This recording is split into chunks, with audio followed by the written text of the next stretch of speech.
Welcome everybody, my name is Christian, and this is going to be our third Star Wars Armada strategy video.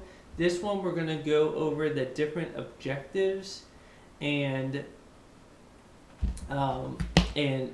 like it's a very challenging aspect of the game, especially for new players to be able to pick which one and what it really means and what kind of fleet should I do, as well as the whole rules around them. So I found these objectives to be a big source of confusion for a lot of players, including myself. So I went ahead and do a quick video helping everybody out. So the way the rules work is whenever you build a fleet, you choose one of each type, one of each color, and then that goes with your fleet. And then depending on who has the least number of points, it determines who of the three goes and then who picks of the three. So the way it works is if you have the most points, if someone has the least number of points, they have initiative. So they get to decide whether or not they go first or they go second. Most people with initiative will choose to go first because going first does give you certain advantages during combat of being able to hit and run away. So that's its own strategy. So if the player who has the least number of points has initiative, what they do is they choose they choose one of the three from the second player. So the second player gets to, if you're the second player, you get to pick which three is offered to the first player, and the first player gets to choose among them. So, particularly if you build your fleet at exactly 300 or 299 points, or when the score goes up to 400, if you're getting exactly on there, you're probably going to be the second player, and so try to choose your objectives as carefully as you can to maximize your advantage over the first player. And then if you're the first player, try to choose the least bad of the objectives to help with your fleet builds. So let's go over the different assault command objectives. So let's go over the assault objectives first. So there's 4 of them: advanced gunnery, precision strike, opening salvo, and most wanted. So advanced gunnery is definitely a very common one that is chosen by the second player because it gives a strong advantage to the second player. Advanced gunnery. After deploying the fleets, each player chooses one ship to be an objective ship, starting with the first player. The first player objective ship may perform each of its attacks from the same hull zone. It cannot target the same hull zone or squadron more than once from that hull zone. So it essentially gives you a slightly better free gunnery team. You can attack the same ship twice, but you can't attack the same zone. It has to be 2 different zones. So it's not as powerful, but it's essentially a free gunnery team. But if you already have gunnery team on all your ships, then you essentially threw away those 3 points. So probably not choose it. Or if your opponent has gunnery team on all their ships, maybe go ahead and choose it, because even though the second player gets a stronger version of it, you're essentially nullifying the points that they spent on their gunnery team. So let's go over the second one. The second part of this one is the second player's objective ship may perform each of its attacks from the same hull zone, and it may do so against the same targets. That is really powerful. So that's even better than gunnery team. That means that Star Destroyer or that assault frigate can fire twice from the same hull zone at the exact same target hull zone So rather than having 3 red die, it's throwing 6 red die. Instead of rolling 3, it does it in 2 different attacks, but that's such a powerful card. So be careful when you're the first player and you're picking this. If they have a Star Destroyer that doesn't have gunnery team, you're gonna make that you're gonna make that ship super powerful. So be wary of this if you're the first player. If you're the second player and you have powerful ships that don't have gunnery team, pick this one, because even if it scares them away and makes them choose another one that you want, I've played against people that have, had picked this, and I've been able to use it in devastating effectiveness against them. So this is a very common one. You're going to see this one a lot. The next one is Precision Strike. After deploying the fleets, each of the second player ships gains 1 concentrate fire token. And then the special rule is when a squadron or bomber, or when a squadron with bomber or a ship is attacking, it may spend 1 die with a hit icon and flip 1 random flip 1 face down damage card on the defender face up. So, and whenever a squadron with bomber attacks, they get a victory token, which is worth 15 points. So, if you're the second player and you are going to do a fighter heavy build, this is definitely the card for you. Because one, the second player is the one that gets all the extra concentrated fire tokens, and 2, if you're doing a fighter heavy build, this card makes your makes your fighters particularly powerful, because 1, you're getting 15 points every time you attack them. So that's great. And if it already has damage, you can turn regular damage into a critical. Now, you may be sabotaging yourself by having it be a reduced number of total hits, because you're taking away the hit icon just to flip up an already existing damage card. But if you're a ship and you roll 2 hits, and you can decide to turn one of those hits into flipping up the critical.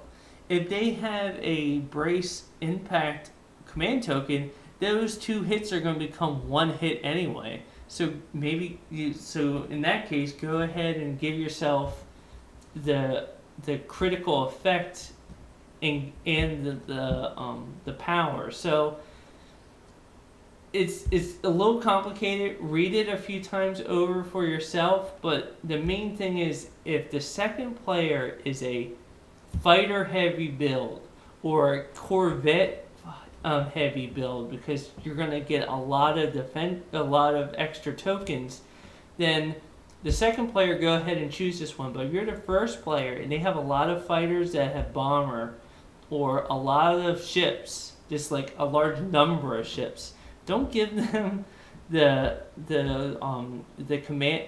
concentrate fire tokens.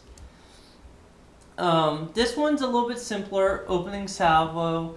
When deploying your fleets, assign 1 objective token to each ship. The first time a ship performs an attack against another ship, discard the objective token. If the attacker belongs to the first player, then he adds 2 red dice to the attack pool. If the attacker belongs to the second player, they get to add 2 dice of any color. Gets to add 2 dice each, any color, to the attack pool. So, this is just giving the incentive to just be the first one to attack. Even if it's at a long range, you get to give yourself extra dice. If you're the first player, just try your best to be the first person to fire. But this is a relatively low stakes card. It's pretty vanilla. I don't see it that often because it's only for that one. It's only for your first shot of the ship. So It's not a game changing. No one's ever gonna get blown up on your first hit. So it's a pretty low risk card to choose. Most wanted. After deploying the fleets, the second player chooses one of his ships and one of the first player's ships to be the objective ships. When attacking an objective ship, the attacker may add one dice of any color that is already in the attack pool. So that's pretty good. So again, you got to notice that the second player chooses which one of the opponent's ships is the objective ship. So either one that's like very vulnerable, or like obviously the flagship because you'll want to destroy it. This makes the objective ship more vulnerable to getting hit, and the fleet cost of the destroyed objective ship is doubled. So if that is on a Star Destroyer with Tarkin on it, like, the player is going to want to bring that down, and they're going to get twice the points from that card. So most of these, if you're the second player, use gunnery teams if you have a few really powerful ships that you want to get. You want that super boosted gunnery team. Use precision strike if you have a lot of fighters or or just a high number of ships. If you have like a Corvette Storm, this is a good one too. Opening salvo is pretty vanilla one. It can really go with any build. Most wanted mostly can go for like any build as well. So this thing about as a second player, which one of these you want to choose, and as the first player, which one of them is going to do the least harm to you, if they choose one of these. So next, let's go over the yellow cards. So there's fire lanes, contested outposts, hyperspace assault, and fleet ambush. Fire lanes is a little bit more. I don't see that many of these being played. Most people don't pick the yellow ones, probably honestly because it's the most to read for each one. I'm not going to read each one exactly. Please read and reread, but I'll go ahead and just give you a gist of each one. Fire lanes. The advantage for that one, you just set up different tokens around the board, and you essentially like fake shoot at it. So like depending on what your range is at and what arc it's in, you just see for each one of the tokens who can get the most damage on, like the most number of dice onto it. Yeah, it's the highest total dice. So if it's black or if it's red, it doesn't matter. It's just total number of dice. Contested outposts. So the obstacles are put as normal, and they have to be separate from each other, of course. Except for this time, the station does not obstruct attacks, and it doesn't repair hull damage.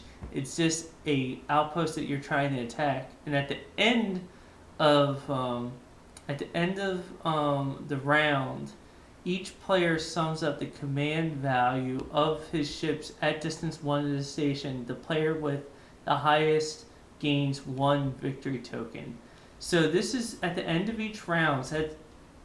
And what's good about this one, especially if you're the Empire, you can just go ahead and park your Star Destroyers over by this contested outpost, put them at speed 1, and you know that the rebels are going to have to come to you.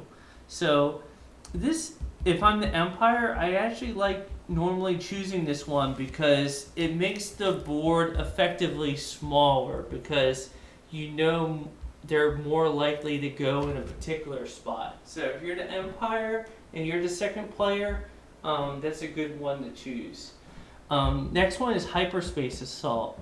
What you do is you set aside one of your small or medium ships and up to 3 squadrons, and you don't deploy them when you're doing the normal setup. And at the beginning of each turn, you decide whether or not they're going to jump into where the tokens are. And if you don't bring it in, then you get to move the token one distance at a time. It can shift around a little bit. Hyperspace Assault can be particularly good for the Empire because the Empire ships, for the Star Destroyers, they're pretty slow and they're not maneuverable. And you're never really going to be able to, just suddenly get in the rear arc or the side arc of a ship, depending on wherever the weak spot is. But with Hyperspace Assault, you can jump in with a Gladiator or jump in with a Victory 1 with those black dice. Suddenly have it jump in in the side arc of a Nebulon B. If the token is here, you know what? I want to begin my turn right here. You can do that. And so, hope if you're the rebels, hopefully you have initiative and you get to run away. But this Hyperspace Assault can be used particularly well for the Empire. It works well for the rebels too. I just haven't. It's not as devastating because their ships aren't suddenly. Most of them aren't close browers. The assault frigate works best at long range, so it's not really to your advantage to not be playing the game until you want. But if you're the Empire and the second player is the one that gets to choose one of their ships to not be listed on there, you can really jump in and do some damage on an unsuspecting ship. Last one is Fleet Ambush. It's relatively simple. You just set aside a middle part of the board, and the second player has to put half every other ship in that section. So you'll have some ships way off in the front, and then you'll have some ships and squadrons in the middle or the ambush zone. Sometimes you can wonder who's getting ambushed in this situation, because what you could do is put your Victory 1s in here, or your Victories, and put your assault frigates back here. They can catch up at speed 3, and suddenly you're bearing down with your Victories earlier, or if you have a pair of Gladiators, you can suddenly run forward and try to take out one of the ships. So Fleet Ambush can really backfire on the ambush or the ambushee, just depending on how your fleet builds are and just how well you can command your ships to get in there. So for most fleet builds, it's pretty good, but you just you can either keep them slow or have them run away if you're the rebels and you want to have them mixed together. But sometimes the second player ends up having the advantage in the ambush just because they close the distance that much closer. But your fleet is by definition split up, and you want to get them together as soon as possible. And the last one are the blue. And in most games, is it this seems blue and red are the ones that usually end up getting picked. So there's intel sweep, superior positions, dangerous territory, and minefields.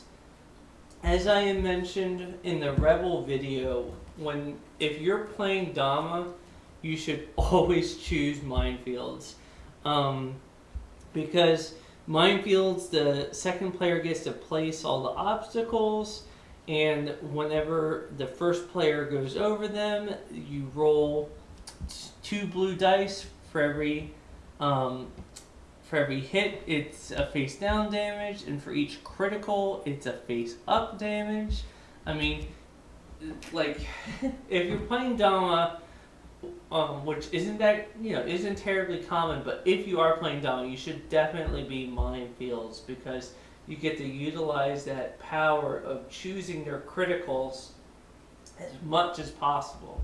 So minefields is a good one, especially if you're Dama.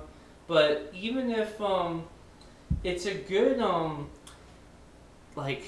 way to make if you're the Empire, it's sometimes good to pick minefields if you're to have the if you're the second player and you're the Empire, because you get to place all the obstacles, so you can pretty much wall off a section of the map and say my front arc is going to be here. They're not going to be able to go through this minefield without risk of taking serious damage, so I'm going to put them here. You can really make the map effectively smaller, which for the Empire, you actually want the map to be as small as possible, because more the map is going to be in your front arc, there's less opportunity then for them to get around you, less space to be at far range and flank to your rear. So minefields are pretty good for an Imperial player, and if you're a Rebel player with Dama, it's definitely a good card to choose. Dangerous territory. When a ship overlaps an obstacle, the ship's owner may remove the objective token to gain that victory token. And the second player's ship's overlaps an asteroid debris, the obstacle has no effect. So this is actually a pretty good power if you're the Empire to choose this one as well, because yeah, you're going to be throwing away the victory tokens that the Rebel ships get, but they're going to be taking damage on them. So a lot of times, usually dangerous territory doesn't get picked all that much, but if you're an Imperial player that ends up running into obstacles and just accidentally navigating into them, this is a good one to choose, because you give up some victory points, but you're not going to be able to you won't take any damage with them. Superior positions. This is a very common one that's played. A lot of Rebel players love choosing superior positions because of the special rule. Whenever a ship or a squadron performs an attack against a rear hull zone of another ship, if the defender suffers at least 1 damage, the attacker owner gains 1 victory token. That's 15 points every time any ship attacks a rear and causes any damage. That can really add up. It's a very common fleet build with a Corvette Storm. You have a lot of Corvettes. It's really easy for a Corvette to get in the rear of a ship and just hit it each time. And you can end up getting more points just from these victory tokens than actually destroying even if you don't destroy any of their ships. You could be an Imperial player and have Mahdi and all your Star Destroyers survive, and maybe you destroy one of their Corvettes, but if they hit you over and over and over again, like at 15 points, if they hit you just 3 times, that's the same point value as a Corvette. So it's a great card for particularly Rebel players, just because it's easier for to hit them in the rear. So for this one, Intel Sweep, each side has an objective ship. That's the only one that can pick up these victory tokens. Whoever has more victory tokens gets 75 points. Almost always, the intel is going to be able to be picked up by the Rebel players, just because their ships are, for the most part, more maneuverable. So, but maybe if you're the Empire, you can go ahead and just destroy that objective ship, and they can't even pick any up. So, this one isn't played nearly as often. It's not as picked as often as the second player or as picked from the first player. But, it has its uses. Rebels, I think, have the biggest advantage for Intel Sweep. So, for all 12 of these, I recommend, rewatching this video or just reading it again. I mean, unfortunately, these are relatively complicated. Sometimes you need to read it multiple times to really get the gist out of it. But it can make a very large difference in victory and giving you an advantage over your opponent by strategically choosing the ones, especially if you're the second player, because a lot of these make the second player better. So by picking ones that all three of them are going to help you, and maybe one is going to help you a huge amount, the first player, if they're experienced, probably won't pick them, but it'll make them pick one of the other ones instead. So I would recommend just rewatching this video, definitely reading the objectives multiple times. It makes a difference. It gives the game a lot more replayability. I know it's a little bit complicated. When I first started, I didn't like even using objective cards, but I'm starting to appreciate it more. It really gives the second player a chance to change the dynamic of the game, because being first is definitely a strong advantage, especially only at a 300-point game. So that's the end of my third strategy video. Thank you for watching, and I hope to have more soon, particularly on Wave 2. Thank you. Bye.